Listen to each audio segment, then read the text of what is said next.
یکجہتی میں ہے کہ جس طرح اقبال نے کہا کہ ایک ہو مسلم حرم کی پاسبانی کے لیے نیل کے ساحل سے لے کر تاب خاکے کا شگر. جب تک یہ معاملہ نہیں ہوگا یا واعتصموا بحبل اللہ جمیعا ولا تفرقوا، اور تم سب اللہ کی رسی کو مضبوطی سے تھامے رکھو. یہ جو شیعہ سنی کے فسادات یہ کروا رہے ہیں، جو امریکہ یہود و نصارہ یہ کروا رہے ہیں، آج مجھے بتائیں ایران جو ہے وہ ایک شیعہ اسٹیٹ یہ کہتے ہیں، آج فلسطین جو ہے وہ تو اہل سنت ہیں، وہ تو سنی ہیں، وہاں پہ اگر آپ کو کوئی مثبت معیار ملتا ہے آپ کو تو وہ ایرانی قیادت کا ملتا ہے. کیوں؟ ایران کے اندر ایک سسٹم ہے، ایک صدارتی نظام انہوں نے دیا ہوا ہے، ایک باقاعدہ نظام ہے، وہاں پہ روحانی پیشوا ہے ان کا، وہ ایک سسٹم کے تحت چلتے ہیں اور ان کی خارجہ پالیسی امریکہ کے ہم پلہ ہے. اس وقت اگر اسرائیل اور امریکہ کو کوئی ان کی آنکھوں میں کھٹکتا ہے تو وہ صرف ایران ہے، اور امت مسلمہ میں بھی اس وقت اگر کوئی قیادت ہمیں نظر آتی ہے اسرائیل کے مسئلے میں کوئی مثبت اگر رول ادا کر سکتے ہیں تو ایرانی قیادت ہی کر سکتی ہے. پاکستان کے حالات اس وقت جو موجودہ نظر آ رہے ہیں، کیونکہ پاکستان کی مقبول ترین قیادتیں بلکہ وہ جیلوں میں ہیں، اور جتنے بھی بی اور سی لیول کی قیادتیں ہیں ان کو ہماری جو کرپٹ اسٹیبلشمنٹ ہے وہ ان کو پروموٹ کر رہی ہے، جو انتہائی افسوسناک ہے. اور اس وقت جو اسرائیلی وہاں پہ کر رہے ہیں یا امریکہ جو کر رہا ہے وہاں پہ، میں اس کی پرزور مذمت کرتا ہوں، اور اقوام متحدہ کا جو کردار ہے وہ بھی منافقانہ کردار ہے، وہ بھی اس مسئلے میں کوئی پازیٹیو وہ رول ادا نہیں کر رہے. اچھا ملک صاحب، شاہ صاحب نے بڑی اچھی بات کی، مسلم امت ایک ہونا چاہیے، تب جا کے ہم یہ سارے اس کو کر سکتے ہیں. ہم کیسے ایک ہو سکتے ہیں؟ پاکستان ہمارا ملک ہے، اس کے اندر جو جماعت جو جیسے جماعت اسلامی ہے یا دوسرے جو کنڈیکٹ کر رہے ہیں ان کو تو گرفتاریاں، ان کو گرفتار کر رہے ہیں، ان کو ڈنڈے مار رہے ہیں، تو کنڈیکٹ بھی کرنے نہیں دے رہے ہیں، تو ہم کس طرح مسلم امت کے ساتھ ہو سکتے ہیں؟ دیکھیے جی، علامہ محمد اقبال ایک فلسفی تھے، ایک رہنما تھے، ایک شاعر تھے، ایک نظریہ، ایک تخیل کے مالک تھے. ان کا ایک شعر تھا جی، مجھے بڑے اچھے طریقے سے یاد آیا کہ تہران ہو گر عالم مشرق کا جنیوا، شاید کہ قرۂ ارض کی تقدیر بدل جائے. وہ ایسے لوگ تھے جی کہ جن کے افکار کو ہم نے نہیں پایا، ہم نے نہیں ان کو پرکھا، نہیں ہم نے ان سے استفادہ نہیں کیا، یورپ نے کیا ہے، ایران نے اقبال کو تو نکال دیا گیا. وہ کیوں نکالا گیا؟ ہمارے دور میں ہمیں پڑھتے ہوتے جی اب نکال دی، کافی چیزیں نکال دی گئی ہیں. تو میں سمجھتا ہوں دیکھیں جنیوا کیا ہے جی، تو وہاں پہ یہود کٹھے ہیں، جیسے وہ کہتے ہیں نا جی کہ جو اقوام متحدہ ہے تو وہ وہاں پہ 6 ملکوں کی جو ہے نا اجارہ ہے. باقی جو اس کے 184 یا 185 ممبرز ہیں، میرے خیال میں ان کو ایک اپنا برائے نام، وہ جو اقوام متحدہ ہے وہ یہود و نصارہ کے مفادات کے مطابق کام کرتا ہے. اب سر انہوں نے اتنی پینیٹریشن کر دی ہے مسلم امہ میں، ایون کہ عرب میں، کہ ہمیں وہ شیعہ سنی مسل کی اختلافات میں اس قدر الجھا دیا گیا ہے کہ ہم کیا، اب ڈٹے ڈیوائڈ اینڈ رول. انہوں نے کہا یہ اکٹھے ہو گئے تو شاید ہمارے ہم پلہ ہو جائیں اور ہم سے ایکول فوٹنگ پہ آگے بات کر لیں. دیکھیں ایک زمانہ تھا، مجھے تو میں تو سیلوٹ کرتا ہوں، اقوام متحدہ میں وہ کویت کا سفیر بیٹھا تھا، اس نے بڑی انسلٹ کی ہے اسرائیلی وہاں پہ جو مندوب بیٹھا تھا. اور میں سمجھتا ہوں وہ مجھے تھوڑا کسی نے تو جرأت کی ہے، بہت بڑا اندھیرا ہے مگر کسی نے تو جرأت کی ہے ایران کے بعد.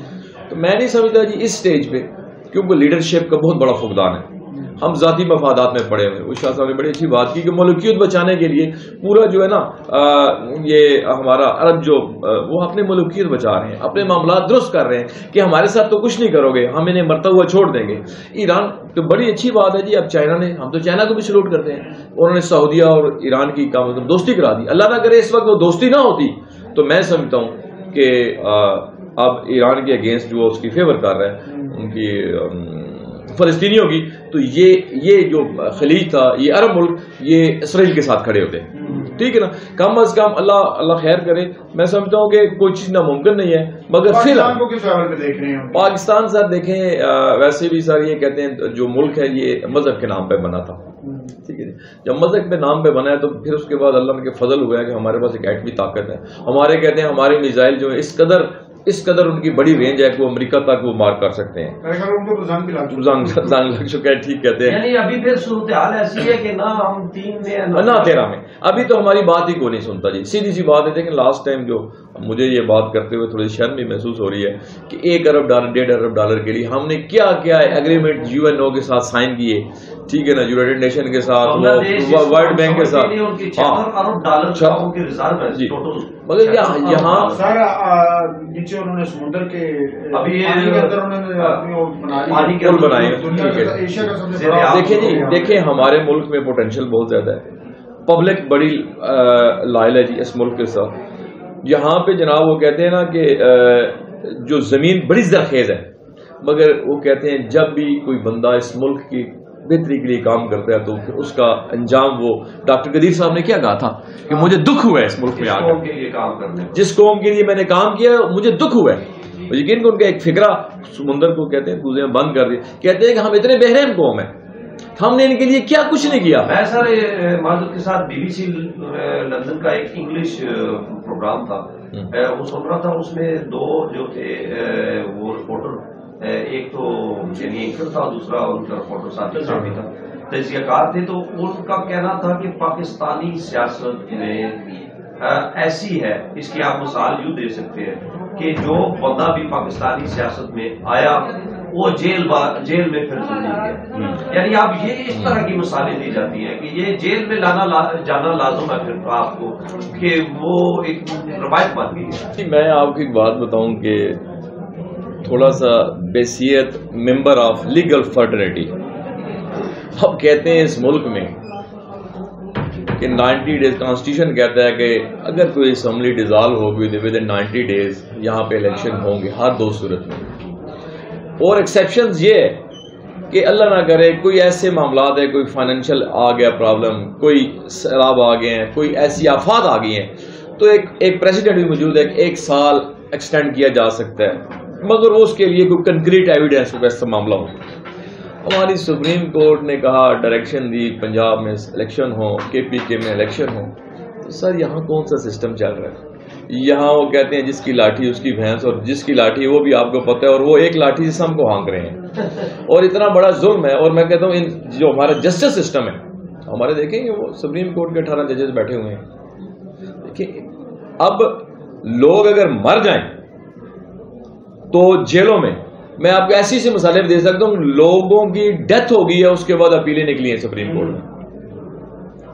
میں سمجھتا ہوں جی جس ملک میں انصاف نہیں ہے, معاشرہ ظلم کی بنیاد پہ تو چل سکتا ہے مگر نا انصافی پہ نہیں چل سکتا.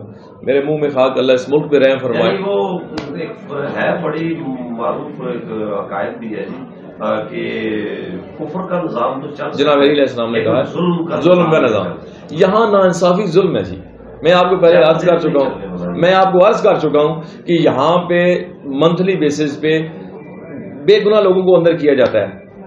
ٹھیک, اپنی فیک سی ایفیشنسی شو کرنے کے لیے ہم نے اتنے منشیات فروش پکڑے ہیں, مگر ان کے قبضے سے کوئی منشیات نہیں نکلتی. ہماری وٹنس ہے اس بات کے, مگر اس بات کو ہماری جوڈیشری بھی نہیں سمجھتی.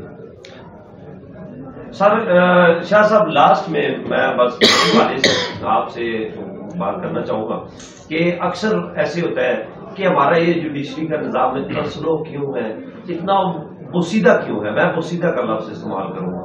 بوسیدہ ہے, بوسیدہ اس طرح کہ جب ایک بندہ 9C کی FIR میں, 324 کی FIR میں, 302 کی FIR میں جب وہ عدالت میں بری ہوتا ہے تو ہونا تو یوں چاہیے کہ اس FIR کا جو تفتیشی ہے, اس FIR کے جو مدعی ہیں, اسی وقت ان کو ہتھکڑی لگنی چاہیے کہ بھائی اس بندے کا آپ نے وقت کیوں ضائع کیا, اس کو ذہنی اذیت کا شکار کیوں کیا, اور اس کا جو پیسہ برباد ہوا, اس کی جو شہرت برباد ہوئی, نام خراب ہوا, تو اس کے بدلے میں اب آپ بھی اتنی سزا کے مستحق ہے جس قسم کی FIR ہے.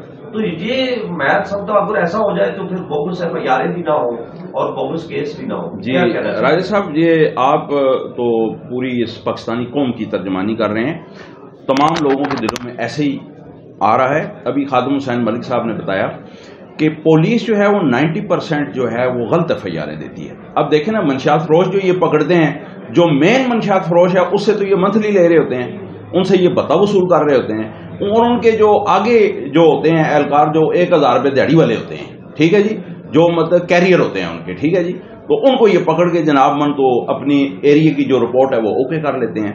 اب مسئلہ یہ ہے کہ ایک طرف سے ہم وکلا برادری ہیں، ہمارا اکثر ان سے واسطہ پڑتا ہے، ہم ان کو اگر تمام واقعات صحیح صحیح بتا بھی دیں تو یہ جب چوکی تھانے میں جاتے ہیں تو ان کا معیار اور میرٹ رشوت ہوتا ہے۔ یہ جو ان کو بندہ پیسے دے، جو ان کے ساتھ معاملات اچھے کر دے تو یہ غلط FIR دیتے ہیں، دوسرے بندے کا یہ ویو، دوسری پارٹی کا پھر یہ لینا بھی گوارا نہیں کرتے۔ اور